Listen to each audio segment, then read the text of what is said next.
Quem trabalha com AWS Lambda sabe o quanto essa ferramenta é poderosa, mas fica sempre aquela pulga atrás da orelha. Será que estamos usando tudo o que ela oferece do jeito certo? Bom, hoje a gente vai mergulhar de cabeça nas melhores práticas que a própria AWS recomenda para transformar aquela documentação gigante em dicas práticas para usar agora mesmo. Se alguma dessas dores parece familiar, tipo, a função demora para responder, a conta no fim do mês vem mais salgada do que o esperado, ou bate aquela insegurança sobre a proteção dos dados, então, essa análise é pra gente. Vamos descobrir juntos o que geralmente causa esses problemas e, claro, como resolver. E para organizar as ideias, a gente vai seguir um caminho de 4 etapas, ok? Primeiro, vamos direto no coração da função, que é o código. Depois a gente passa para as configurações para achar aquele ajuste fino perfeito. Na sequência, vamos garantir que a função aguenta o tranco do mundo real, escalando de forma inteligente. E por último, mas não menos importante, vamos blindar tudo com um bom monitoramento e práticas de segurança. Então, vamos nessa. Então, tudo começa aqui, no código. Uma única linha que não está muito eficiente, quando executada milhões de vezes, pode virar uma bola de neve e pesar bastante na fatura. O jeito que a gente escreve a função tem um impacto direto, sabe? Tanto na velocidade quanto no custo. Vamos ver o que a AWS sugere para a gente criar um código rápido e que não desperdiça recursos? E olha, essa aqui é provavelmente a dica mais valiosa de todas para a performance de Lambda. A tal da reutilização do ambiente de execução. Pensa que é como preparar a cozinha antes de começar a cozinhar de verdade. Tudo o que pode ser feito uma vez só, tipo iniciar um cliente de SDK ou abrir uma conexão com um banco de dados, deve ficar fora da função principal, do handler. Fazendo isso, nas próximas vezes que a função for chamada, ela não precisa fazer todo esse trabalho pesado de novo. Isso economiza um tempo e um dinheiro absurdos a cada execução.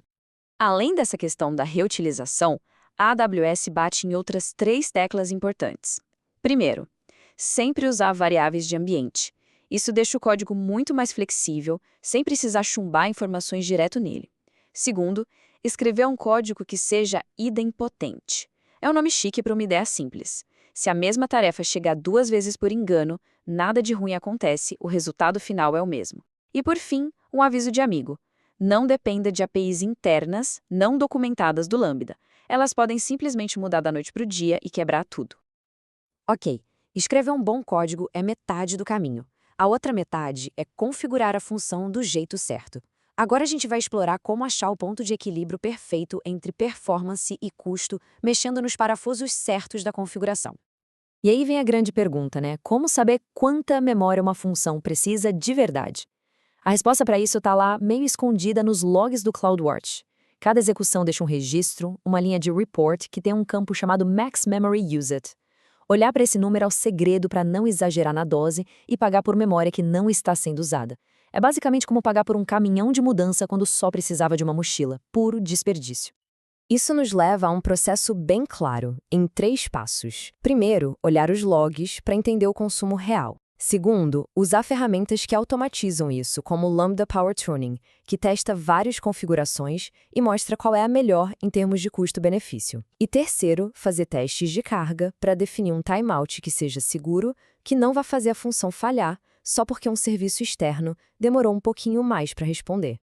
Bom, com uma função bem escrita e bem configurada, o próximo passo é garantir que ela aguenta o tranco.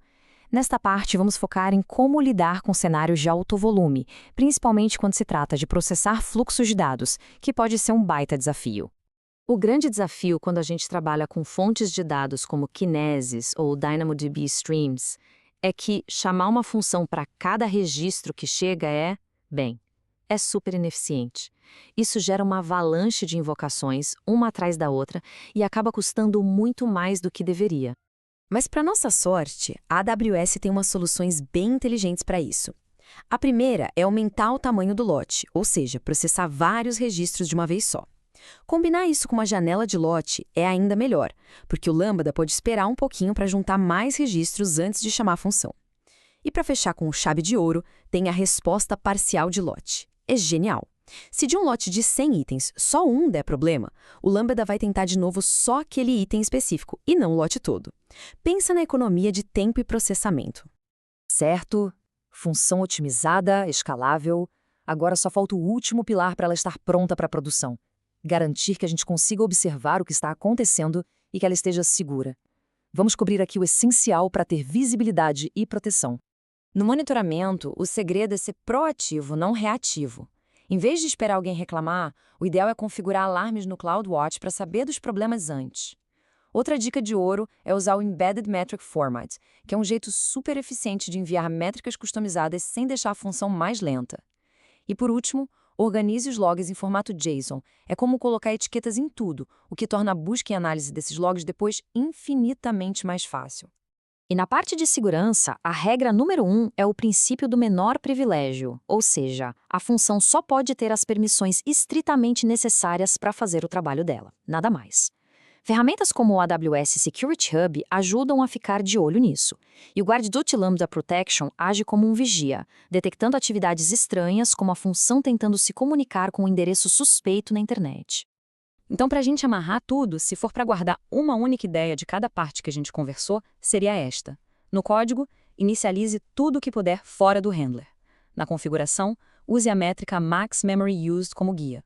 Para escalar, use janelas de lote com os streams. E na segurança, a regra é clara. Menor privilégio, sempre.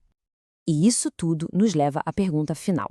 Depois de ver tudo isso, qual dessas práticas oficiais da AWS parece que traria o maior benefício para o ambiente de trabalho agora? Às vezes, implementar uma única dessas dicas já pode fazer uma diferença enorme.